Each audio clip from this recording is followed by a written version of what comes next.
세 부류의 인생이란 제목으로 말씀해 드리겠습니다.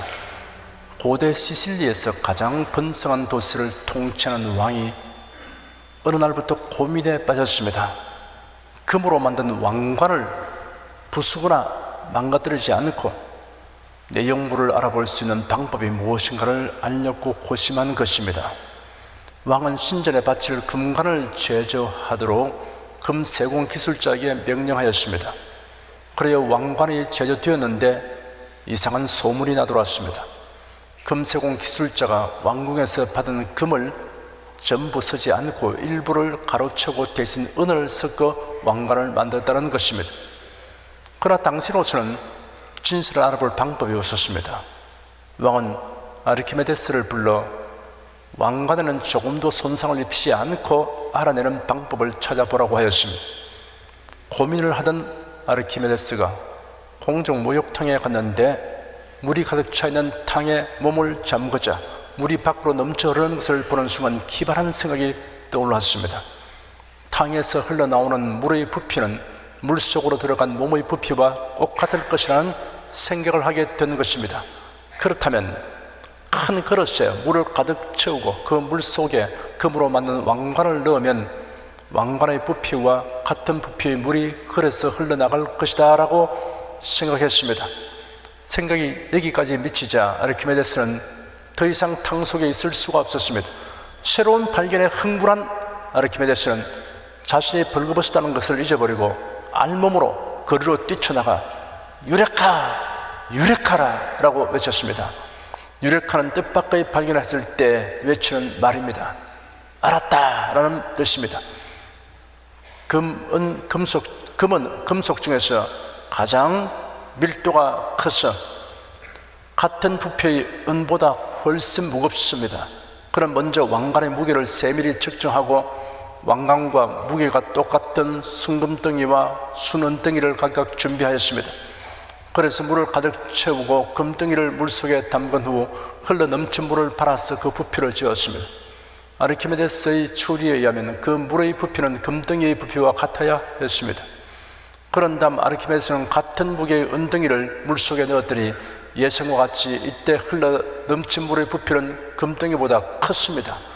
다음으로 그릇 속에 왕관을 넣고 같은 방법으로 부피를 쟀더니 앞에서 측정한 왕관의 무게와 같은 금덩이의 부피가 왕관의 부피보다는 작았습니다. 이렇게 하여 아르키메데스는 왕관이 금으로만 된 것이 아님이 밝혀졌습니다. 왕관을 제조한 사람이 얼마만큼의 금을 은으로 바꿨는가 하는 것도 계산해 내었습니다. 이 일화는 아르키메데스가 죽은 지 150년이 지나서 생겨났다고 합니다. 그러니 아르키메데스가 벌거벗은 채 목욕탕에서 뛰쳐나와 길거리로 달리면서 유레카라고 소리쳤다는 전설의 신빙성에 대해서는 의문의 여지가 있습니다.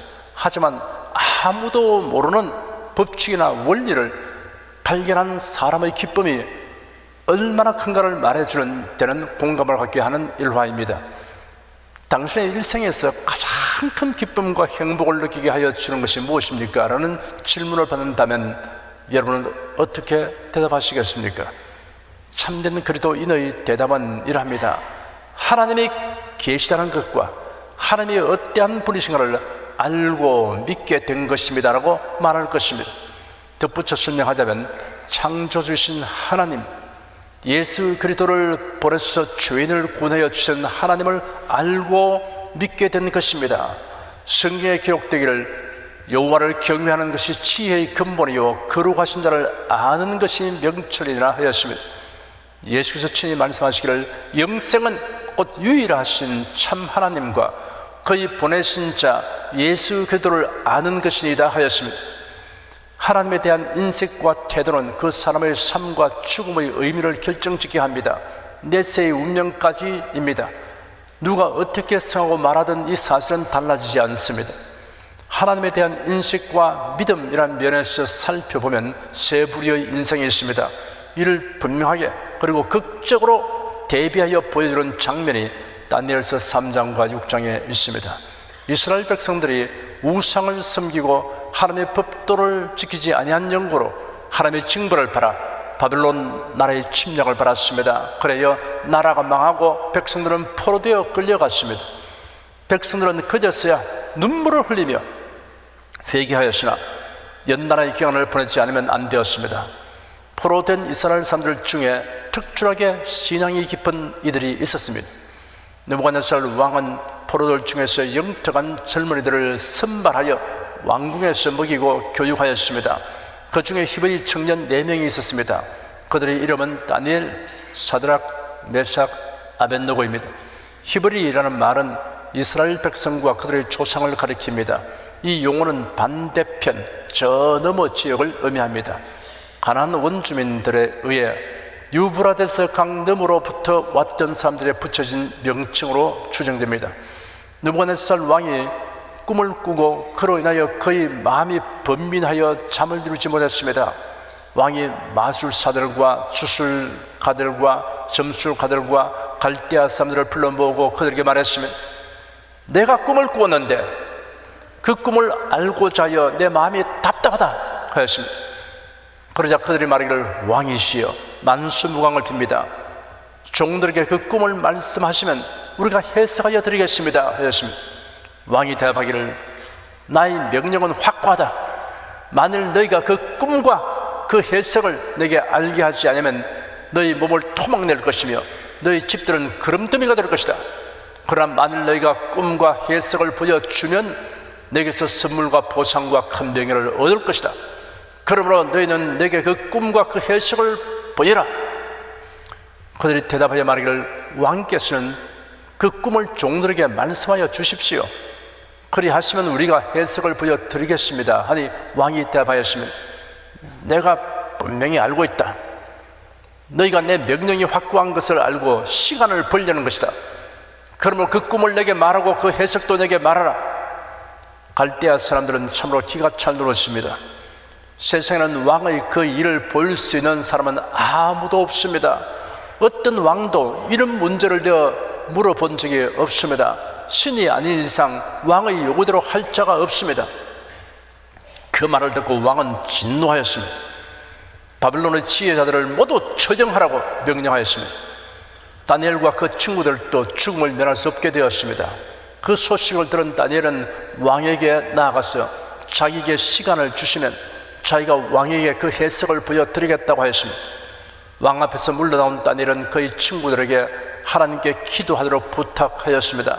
그날 밤 하나님께서 다니엘에게 왕이 꾼 꿈의 내용과 그 해석을 다 알려주었습니다. 그리하여 왕 앞에 나간 다니엘은 자신 있게 말했습니다. 왕께서 물으신 은밀한 것을 지혜자들이나 주술가들이나 마술사들이나 점성가들은 왕께 보여드릴 수 없습니다. 오직 은밀한 것을 드러내시는 분은 하나님이십니다. 그분께서 느부갓네살 왕께 장래일을 알려주었습니다. 왕의 꿈, 곧 왕의 침상에서 머릿속에 나타나는 환상은 이러합니다 라고 말한 다음 그 꿈의 내용과 꿈의 해석을 다 말해주었습니다. 그렇지 않은 느부갓네살 왕은 탐복하였습니다. 왕이 엎드려 다니엘에게 절하고 예물과 향품을 주도록 명령하였습니다. 그리고 말하기를, 네가 이 은밀한 것을 드러낼 수 있는 것을 보니 너희 하나님께서는 신들 중의 신이고 왕들 중의 주이시며 은밀한 것들을 드러내는 부르심이 분명하다라고 하였습니다. 왕은 다니엘을 높여 바벨론 모든 지방을 통치하게 하고 모든 지혜자들의 우두머리로 삼았습니다. 다니엘은 왕에게 요청하여 사드락, 메삭, 아벳느고를 세워 지방의 일을 관할하게 했습니다. 느부갓네살 왕이 금으로 큰 신상을 만들었습니다. 그것을 바벨론의 두라 평지에 세웠습니다. 왕은 총독들을 비롯하여 각 지방의 모든 관리들을 신상의 제막식에 참석하게 하였습니다.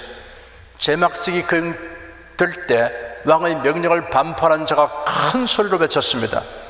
백성들과 나라들과 각 방언하는 자들아, 왕이 너희 무리에게 명하시나니 너희는 나팔과 피리와 수금과 사명금과 양금과 생황과 및 모든 악기 소리를 들을 때 엎드려 느부갓네살 왕의 세운 금신상에 절하라. 누구든지 엎드려 절하지 아니한 자는 즉시 극렬히 타는 풀무에 던져 넣으리라.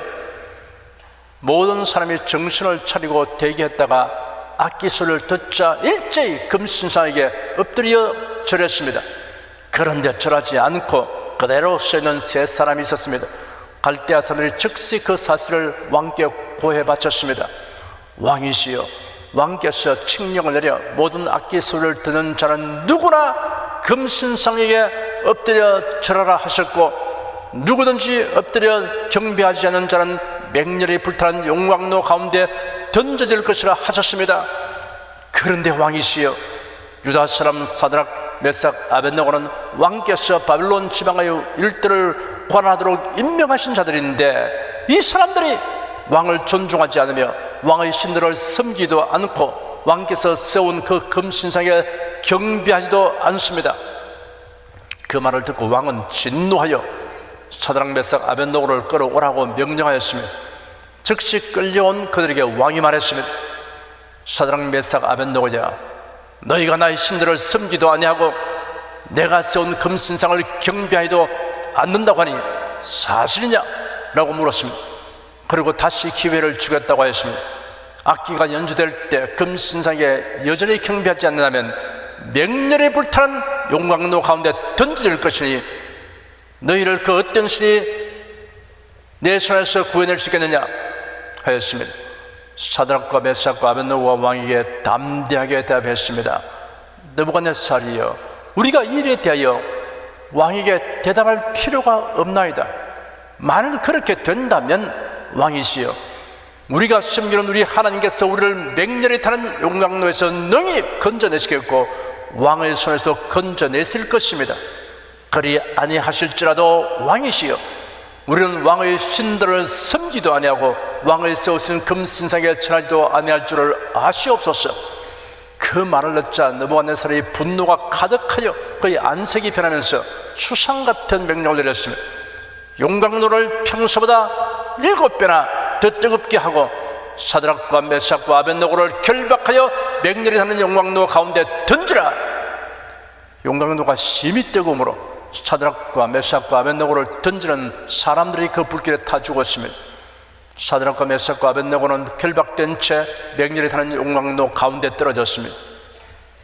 그때 느부갓네살 왕이 깜짝 놀라 급히 일어났어 그의 고문관들에게 말하기를, 우리가 결박하여 불 가운데 던진 자는 세 사람이 아니었냐 하니, 그들이 왕에게 대답했습니다. 왕이시여, 그렇습니다. 왕이 말하기를, 보아라, 내가 보기에는 결박되지 아니한 네 사람이 불 가운데로 다니는데 상하지도 아니하였고 그 넷째의 모습은 신들의 아들과 같도다 하였습니다. 느부갓네살 왕은 맹렬히 타는 용광로 입구에 다가가 외치기를, 지극히 높으신 하나님의 종 사드락, 메삭, 아벳네고야, 나와서 이리로 오라 하였습니다. 사드락과 메삭과 아벳네고가 불 가운데서 나왔습니다. 총독들을 비롯하여 고위직에 있는 사람들이 모여 히브리 세층들을 살펴보니 머리카락도 거슬리지 아니하였고 겉옷도 상하지 않았으며 그들에게는 불에 탄 냄새조차 나지 않았으며, 느부갓네살 왕은 크게 감명을 받고 감동하여 이렇게 말했습니다. 사드락과 메삭과 아벳네고의 하나님을 찬송할지로다. 그가 그 사들을 보내서 자기를 의뢰하고 그 몸을 버려서 왕의 명령을 거역하고 그 하나님 밖에는 다른 신을 섬기지 아니하며 그에게 절하지 아니한 종들을 구원하시도다. 그러면 내가 이제 조서를 내려니 각 백성과 각 나라와 각 방언하는 자가 무릇 사드락과 메삭과 아벳네고의 하나님께 설만이 말하거든 그 몸을 쪼개고 그 집으로 걸음터를 삼을지니 이런 이같이 사람을 구원할 다른 신이 없음이니라. 왕이 사드락과 메삭과 아벳네고를 바벨론 지방에서 둥 높여 주었습니다. 우리는 이러한 사건 장면에서 세 부류의 사람들을 볼 수 있습니다. 첫째 부류는 우상을 섬기는 사람들입니다. 사람에게는 짐승들에게서는 찾아볼 수 없는 의식들이 있습니다. 신의식과 죄의식입니다. 이런 의식은 교육을 통하여 가지게 되는 것이 아닙니다. 사람이 영혼을 가진 존재이기 때문에 가지게 되는 것입니다. 그렇기 때문에 모든 시대, 모든 지역에서 사람이 살았던 곳에서는 신을 숭배한 흔적이 있습니다. 그런데 불행하게도 참된 하나님을 알지 못하고 피조물을 섬기거나 귀신을 섬기고 있습니다. 이런 말을 하면 불쾌하게 듣는 분들이 있습니다. 그럴지라도 아닌 것은 아니라고 말해주는 것이 마땅합니다.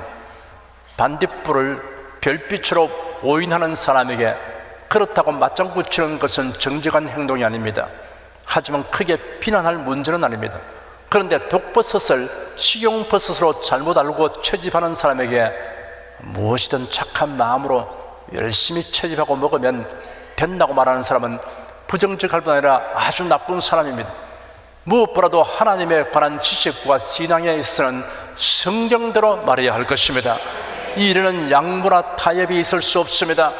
느부갓네살 왕이 세운 금신상에 경배한 사람들은 바벨론 나라가 점령한 여러 나라 여러 민족 중에서 초청되었으며 그들이 각자 섬기는 신이 무엇이든 그들은 개의치 않고 서슴없이 금신상에 절하였으며 종교는 모두 대동소이하므로 상호 존중하고 타 종교인들에게 개종을 권유해서는 안 된다고 주장하는 것이 우상숭배 종교의 보편적인 성질입니다. 둘째 부류는 우상과는 구별된 하나님의 계심을 인식하고 인정하면서도 섬기지는 않는 사람들입니다. 느부갓네살 왕은 이런 부류의 사람들의 행태를 그대로 보여주는 본보기입니다. 느부갓네살 왕은 자신이 꾼 꿈의 내용을 다니엘이 그대로 말하면서 명쾌한 해몽을 하는 것을 듣고 감탄하여 다니엘에게 엎드려 절하고 예물과 향품을 주도록 명령하였으며 그리고 말하기를 네가 이 은밀한 것을 드러낼 수 있는 것을 보니 너희 하나님께서는 신들 중의 신이고 왕들 중에 주이시며 은밀한 것들을 드러내는 분이심이 분명하다고 하였으며 그뿐 아니라 왕은 다니엘을 높여 바벨론 모든 지방을 통치하게 하고 모든 지혜자들이 우두머리로 삼았으며 이렇게 처신할 정도가 되었으면 이날부터 다니엘이 섬기는 하나님을 섬겨야 했을 것입니다. 그리고 온 백성들에게도 여호와 하나님을 섬기라고 공포하는 것이 당연한 일입니다. 그런데 그런 그 후에 오히려 금으로 만든 신상을 두라 평원에 세웠습니다. 금 신상에 절하지 아니한 사드락 메삭 아벳느고를 신문한 후 용광로 가운데 던져넣게 하시나 그들이 불 가운데서 유유히 다니는 것을 보고 놀라서 직접 용광로 입구로 가서 그들을 불러내었습니다. 새 청년을 살펴보니 머리카락도 거슬지 아니하였고 겉옷도 상하지 않았으며 그들은 불에 탄 냄새조차 나지 않았습니다. 느부갓네살 왕은 엄청난 충격을 받고서 감동하여 이렇게 말했습니다. 사드락과 메삭과 아벳느고의 하나님을 찬송할지로다. 그가 그 사드를 버려서 자기를 의뢰하고 그 몸을 버려서 왕의 명을 거역하고 그 하나님 밖에는 다른 신을 섬기지 아니하여 그에게 절하지 아니한 종들을 구원하셨도다. 그러므로 내가 이제 조서를 내리노니 각 백성과 각 나라와 각 방하는 자가 무릇 사드락과 메삭과 아벳느고의 하나님께 쓸말이 많았던 그 몸을 쪼개고 그 집으로 걸음돌을 삼을지니 이는 이같이 사람을 구원할 다른 신이 없음이니라. 이렇게 말할 정도가 되었으면 즉시 금신상을 부수라고 명령하고 사드락 메삭 아벳느고의 하나님만 섬기겠다고 선포하고 나서는 것이 정상입니다. 그런데도 느부갓네살 왕은 여전히 우상 종교를 섬겼습니다. 다리오 왕이 통치할 때도 유사한 일이 있었습니다. 다리오 왕은 총리 셋을 두어 전국을 다스리게 하였는데 다니엘이 가장 출중하게 임무를 수행하는 것을 보고 왕이 다니엘을 어떤 총리로 세우려고 하였습니다.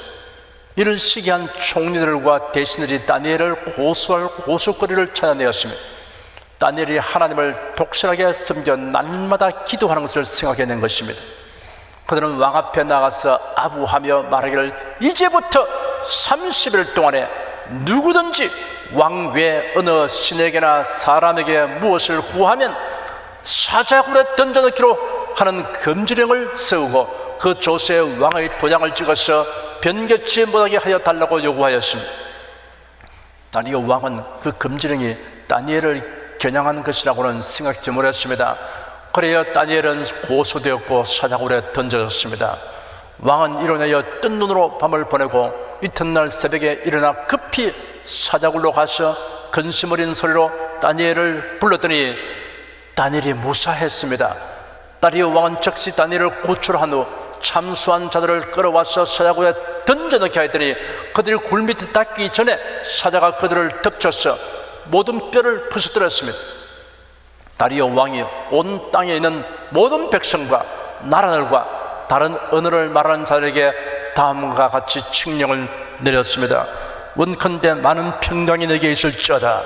내가 이제 조서를 내리노라. 내 나라 관할 아래에 있는 사람들은 다 다니엘의 하나님 앞에서 떨며 두려워할지니 그는 사실은 하나님이시여 영원히 변치 않으실 자시며 그 나라는 망하지 않을 것이요 그 권세는 무궁할 것이며 그는 구원도 하시며 건져내기도 하시며 하늘에서든지 땅에서든지 이적과 기사를 행하시는 자로서 다니엘을 구하여 사자 입에서 벗어나게 하셨음이니라. 다리오 왕이 이런 정도로 행동하는 것을 본다면 틀림없이 그가 다니엘의 하나님을 자기 하나님으로 알고 섬길 것인데 그렇게 하지 않았습니다. 느부갓네살 왕과 다리오 왕과 유사하게 처신하는 자칭 기독교인이라는 사람들이 있습니다. 여러 가지 사연으로 인하여 교회에 출석하고 예배에 참여하고 봉사활동도 하지만 성경대로 믿지는 않습니다. 성경 말씀을 신앙과 행위의 절대적 기준으로 믿으라고 하면 거부합니다. 그렇게 믿는 사람을 광신자로 취급합니다. 그런 다른 종교보다 기독교를 선호할 뿐입니다. 이런 사람이 종교다원주의자입니다. 각 종교의 경전과 의식을 서로 존중해야 하며 각 종교 나름대로의 구원의 진리를 서로 인정해야 한다고 말합니다. 이런 신앙관을 가지고 하나님을 섬긴다는 것은 어불성설입니다. 하나님께서는 이런 사람의 예배를 연락하지 않으십니다. 창세기상에 기록된 가인의 제사와 아벨의 제사에서 하나님께서 물리치시는 예배와 하나님께서 받으시는 예배의 차이점이 분명하게 게시되어 있습니다. 성경과 기독교회에 대하여 매우 호의적인 태도를 취하지만 예수 그리스도를 믿지는 않는 사람들이 있습니다. 이런 사람들을 보면 마치 느부갓네살 왕과 다리오 왕의 기이한 언행을 생각나게 합니다. 셋째 부류는 성경에 계시된 하나님만을 변함없이 믿고 섬기는 사람들입니다. 사드락 메삭 아벳느고는 이런 신앙을 가진 사람의 표본입니다. 다니엘 역시 그러합니다. 이런 신자는 창조주이시며 구원자이신 하나님을 믿는 신앙을 세상의 권세나 재물보다 중하게 여기며 육신의 생명보다 더 귀하게 여기는 사람들입니다. 이런 신앙을 가진 그리스도인은 다른 종교를 신봉하는 사람을 미워한다고 말하는 사람이 있다면 그런 왜곡된 생각을 하는 사람입니다. 편견을 가진 사람입니다. 사실은 그렇게 왜곡된 편견과는 정반대입니다. 참된 그리스도인은 우상 숭배는 미워하지만 우상 종교를 신봉하는 사람은 사랑합니다. 그렇기 때문에 전도하는 것입니다. 하루속히 복음을 믿고 구원을 얻게 되기를 간절히 바랍니다. 천국으로 가는 길에 동참하도록 하기 위해서 애타는 마음으로 전도하는 것입니다. 그렇기 때문에 비난과 핍박을 받는 것을 두려워하지 않고 이를 감내하면서 전도하는 것입니다. 이러한 신자가 거듭난 신자입니다. 형식적인 신자가 아니라 본질이 변화되고 새로워진 신자입니다. 거듭나지 못한 신자는 이름뿐인 그리스도인입니다. 명목상의 그리스도인은 사이비 이단에 대하여 경계하는 마음이 없습니다. 종교다원주의에 대하여 경계하는 마음이 없습니다. 신앙의 본질적인 것에 관하여는 관심이 없고 외형적인 것에 마음이 이끌립니다. 경제적인 이득이 된다면 교리는 상관하지 않습니다. 이런 신자는 사드락 메삭 아벳느고의 처신을 못마땅하게 여길 것입니다. 다니엘의 처신을 현명하지 못한 것으로 판단할 것입니다. 만일 히브리 청년들에게 불의 세력이 무용지물이 되고 굶주리는 사람들이 해치지 못한 일들이 일어나지 않았다고 하면 더욱 그렇게 생각할 것입니다. 사드락 메삭 아벳느고는 불에 다 죽는 한이 있어도 개의치 않는다고 말했습니다. 다니엘은 사자의 밥이 되어도 개의치 않는다는 결심이 서 있었습니다. 기독교회 초기에 활약한 스데반은 유대인들에게 복음을 전하다가 공회에 끌려가서 사형에 해당되는 정죄를 받았습니다. 그런데 스데반은 태연자약했습니다. 그 얼굴이 천사와 같이 빛났습니다. 돌을 손에 든 사람들이 그를 애워싸으나 하나님께서는 스데반을 죽음의 위기에서 보호해 주지 않으셨지만 하늘이 열리고 예수님이 서신 것을 보도록 여관을 열어주었습니다. 세상의 칭찬이나 육신적인 안위와 이득을 위하여 복음을 혼잡하게 하고 변하게 하는 자들을 두둔하고 그들이 활동을 돕는 일을 한다는 것은 참된 신자로서는 절대 할 수 없는 일이기 때문입니다. 만일 그렇게 처신하는 것이 가능하다면 그 사람은 진실한 그리스도인이 아닙니다. 거듭난 신자가 아닙니다. 거듭난 신자는 자신이 창조주이신 하나님을 알고 구세주이신 예수 그리스도를 알게 된 것과 믿게 된 사실을 하여 세상 것으로는 가질 수 없는 기쁨을 가지는 것이 당연합니다. 여러분은 모두 이러한 불의의 그리스도인으로서 아르키메데스가 유레카라고 외친 것 이상으로 신령한 기쁨을 가지고 살아가시기를 바랍니다. 기도하겠습니다. 하나님, 오늘 저희들을 이처럼 불러 모아주시고 신령과 진정한 예배를 드리게 하시니 감사합니다. 세상에서 가장 큰 기쁨과 행복감을 주는 것은 하나님을 아는 지식을 얻은 것과 예수 그리스도를 알고 믿는 지식과 믿음을 가진 것이라는 것을 깨닫게 하시니 감사합니다. 우리가 일을 생활할 때 기뻐 춤추며 소리쳐서 외쳐 주께 찬양하는 것이 마땅한 줄 믿습니다. 이런 신앙의 경고에 있어서 전전한 우리 온 성도가 되게 하여 주시옵소서. 예수 그리스도 이름으로 기도드립니다. 아멘.